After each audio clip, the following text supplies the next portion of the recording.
Halo semua, salam sejahtera Malaysia. Selamat datang ke channel Fels Lifestyle. Terima kasih kerana terus setia dan bersama di dalam channel ini. Selamat datang kepada yang baru di dalam channel ini dan yang sudah lama bersama di dalam channel ini. Admin ucapkan jutaan berbilion terima kasih. Saudara-saudara, sudah pasti mana-mana pemimpin yang besar, pemimpin politik yang cuba untuk mengambil hati rakyat Sabah pasti pernah menyebut ataupun akan menyentuh pembawaan perjanjian Malaysia atau perjanjian Malaysia Agreement MA63, MA63. Mungkin itu adalah salah satu cara untuk mengambil hati rakyat Sabah ataupun mungkin kepimpinan politik di Sabah.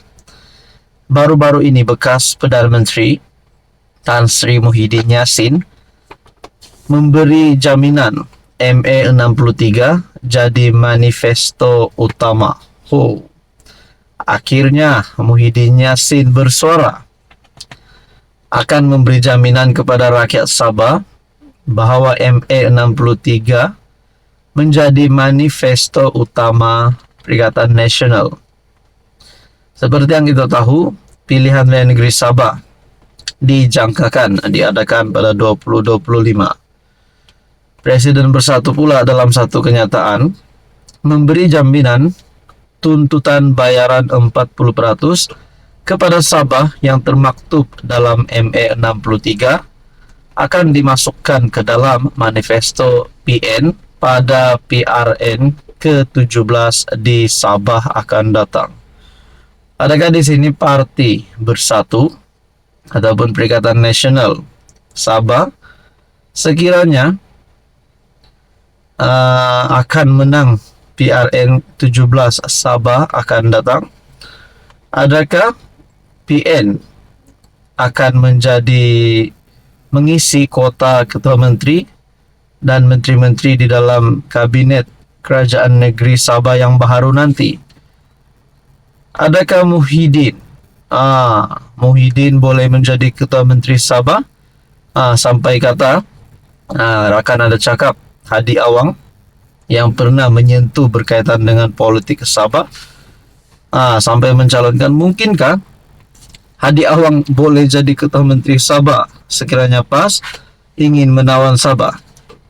Saudara-saudara, berkaitan dengan ini saya melihat dalam satu ruangan komen berkata, kita sebagai rakyat Sabah tidak terima di Sabah kalau rakyat ada pilih PN, berarti bukan rakyat Sabah.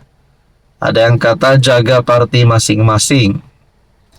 Muhyiddin tak sayang rakyat Sabah, dia lebih sayang wang sakau jika dia dapat merentah Malaysia. MA63 tu cakap lepas saja supaya orang Sabah menyokong parti PN. Isu cakap pasal MA63 jangan ceritalah bayang-bayang, habuk pun tiada nampak.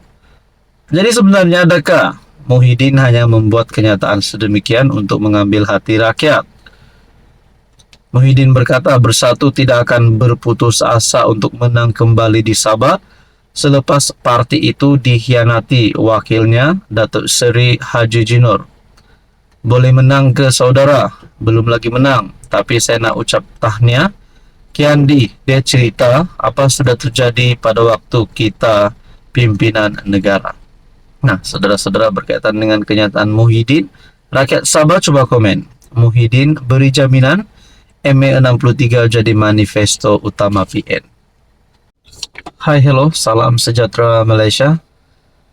Selamat pagi tuan-tuan dan puan-puan yang saya amat hormati.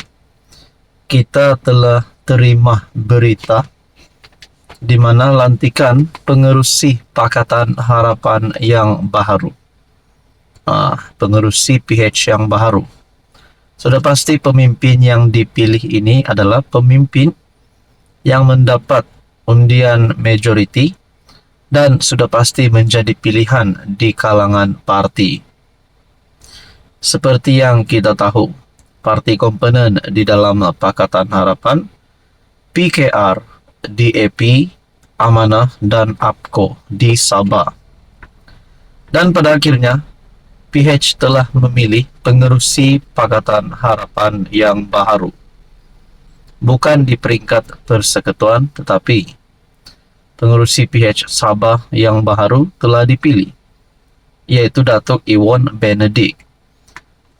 Saya ada beberapa kenalan yang menyebut nama Datuk Iwan, di mana beliau adalah seorang pemimpin yang sangat baik, yang telah banyak menyumbang kepada rakyat sekitar kawasannya, dan pemimpin yang sangat mesra rakyat. Saudara-saudara, terdapat spekulasi ataupun terdapat cadangan daripada rakan-rakan berkata, setelah pengerusi PH Sabah yang dilantik baru ini, selepas Christina kalah pada pemilihan, adakah dengan ini pengerusi PH Sabah mempunyai satu masa depan yang cerah untuk menjadi Ketua Menteri Sabah yang baru? Saudara-saudara, Iwan dilantik pengerusi Pakatan Harapan Sabah baru. Presiden Pertubuhan Kinabalu Progresif Bersatu, Datuk Iwan Benedict, dilantik sebagai pengerusi PH Sabah menerusi pemilihan dalam Mesyuarat Agung PH Sabah pada Ahad. Pemilihan tersebut dibuat secara undian bersama pimpinan parti komponen dalam PH, dan Iwan telah menewaskan penyandangnya sebelum ini, Datuk Christina Liu. Iwan ketika ditemui menyifatkan pelantikannya itu menjadikan Pakatan Harapan Sabah berwajah baru dalam kepimpinan gabungan tersebut. Saya fikir ia memberi satu wajah baru. Tetapi paling pada saya, PH itu dalam gagasan yang lebih besar di bawah kerajaan perpaduan yang dipimpin Perdana Menteri Datuk Seri Anwar Ibrahim. PH tidak dikira dipimpin oleh Parti Keadilan Rakyat atau DAP atau Parti Amanah Negara ataupun APKO, mempunyai tanggung jawab yang sama memastikan masa depan Sabah itu lebih baik dalam Persekutuan Malaysia. Seperti yang kita tahu, PH juga antara parti komponen di dalam sebahagian daripada kerajaan negeri, termasuk Perak, Pahang, Melaka, dan Sabah. Sabah hari ini yang dipimpin oleh Haji Jinor sebagai Ketua Menteri, yang juga menjadi pemimpin tertinggi GRS, Gabungan Rakyat Sabah, di mana PH juga adalah sebahagian daripada kerajaan negeri Sabah. Terdapat cadangan dan pandangan, mungkin pada sekiranya Ketua Menteri Sabah Haji Jinor letak jawatan, ataupun mungkin sudah sampai masanya beliau dipecat atau digulingkan, ataupun lebih sopan sikit, dipecat ataupun tamat, rakyat tidak lagi memilih Haji Jinor. Adakah ini adalah pengganti terbaik bagi Ketua Menteri Sabah, yaitu Datuk Iwan Benedict? Saudara-saudara yang saya amat hormati, baru-baru ini skandal Rasodi Sabah telah menjadi viral di media sosial, di mana juga menyebut nama Ketua Menteri. Dan di sebalik cerita ini, timbullah pula konspirasi politik untuk menjatuhkan Ketua Menteri Sabah. Jadi semua ini menjadi persoalan lah. Kalau Ketua Menteri Sabah memang benar-benar bersalah dan beliau terpaksa lepaskan jawatan, adakah Datuk Iwan Benedict menjadi pilihan yang pertama untuk memegang jawatan Ketua Menteri Sabah? Apa komen Anda?